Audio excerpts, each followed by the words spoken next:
All right.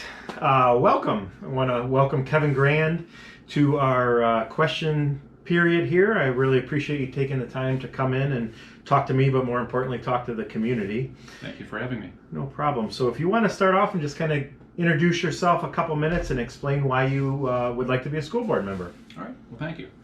Um, my name is Kevin Grand. Some of you may know me, some of you may not. So, for those who don't, let me just give a little brief background. I'm a member of the community with my family. We moved in several years ago. Myself, I'm active within the community of Armada. I am a member of the Village of Armada Planning Commission. I also serve on the Armada Area Historical Society.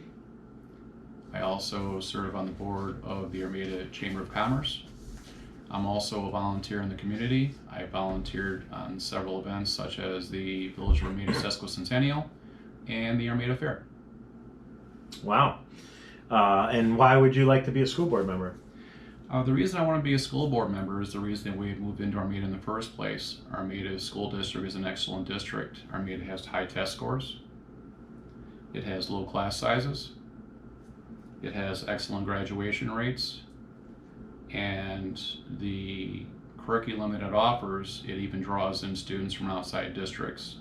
So those are all advantages in our district, and I seek to maintain those within our community. Excellent. I was just at a board meeting this morning from a board that I sit on, and we talked about we need some new volunteers.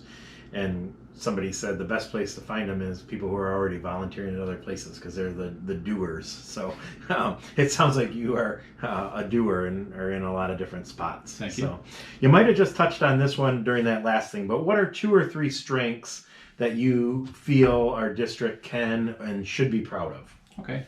Well, first off, like I mentioned before, are the test scores. So, case in point, the middle school. So, the middle school, we have some of the highest test scores in Macomb County. So, the middle school, for example, we're number one in 6 out of 8 categories. Categories such as mathematics, social studies, and ELA. Our high school, we have some of the top scores in the county, in Macomb County, along with BWAC as well. The graduation rates, when when I was researching graduation rates for Armada, the graduation rates are in the high 90 percentile range, and the dropout rates are approximately 3% or less for the past 5 years. So that's something to hang your hat on, and that's something I want to maintain in our district. Excellent.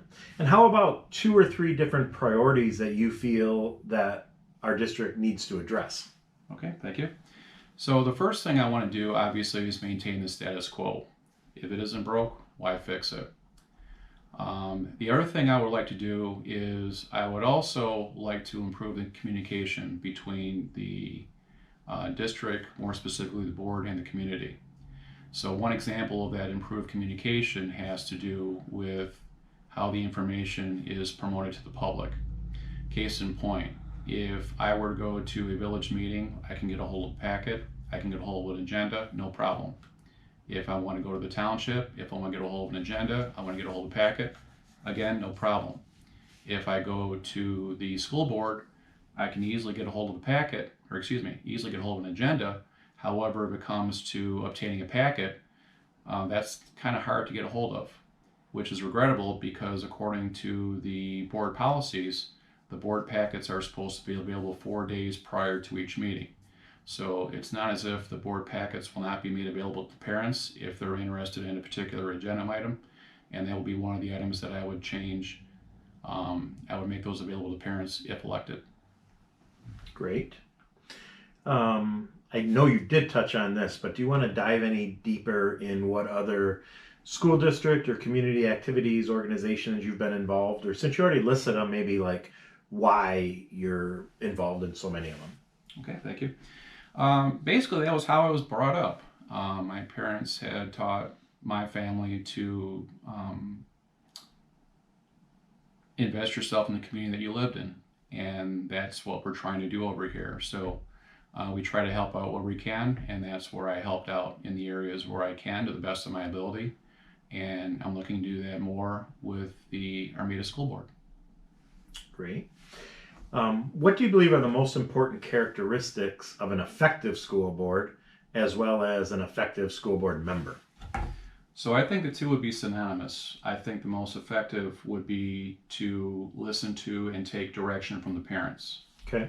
As a matter of fact, that's actually something that's required by state law. So MCL 380.10, it is the right of the parents to direct the education of their children.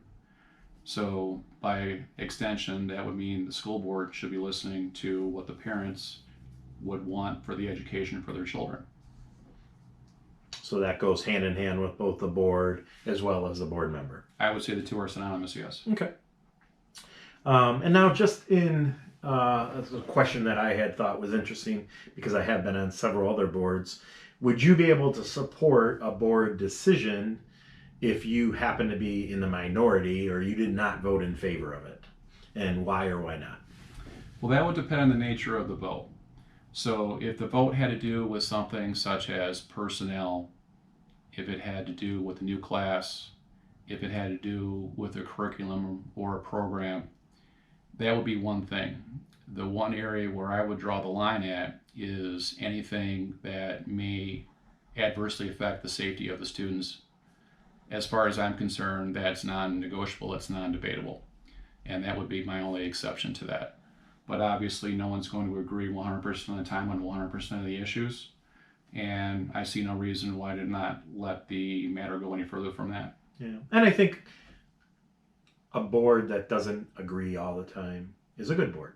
Mm-hmm. It's you need that diversity, that different thoughts, so you can work things out and make a decision that's best for the community. And then just in summary, do you want just a couple minutes to explain why we should vote for you and why what sets you apart from the other candidates? Okay, well, thank you.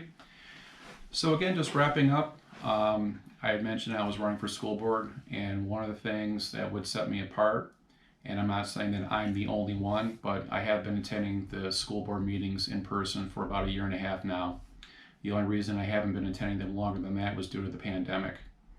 I try to follow up with as much information as I can that I can get my hands on inside and outside of the district. And if elected, I would have one of the smaller learning curves because obviously I've been attending the meetings for as long as I have. And also I try to keep myself updated on what's going on with the various items and agendas, board policies, etc. Excellent. Well, I really appreciate you taking the time to come in and do this in person. I'm planning on getting this all out by the end of the week to the community, and I really appreciate it. Thank you for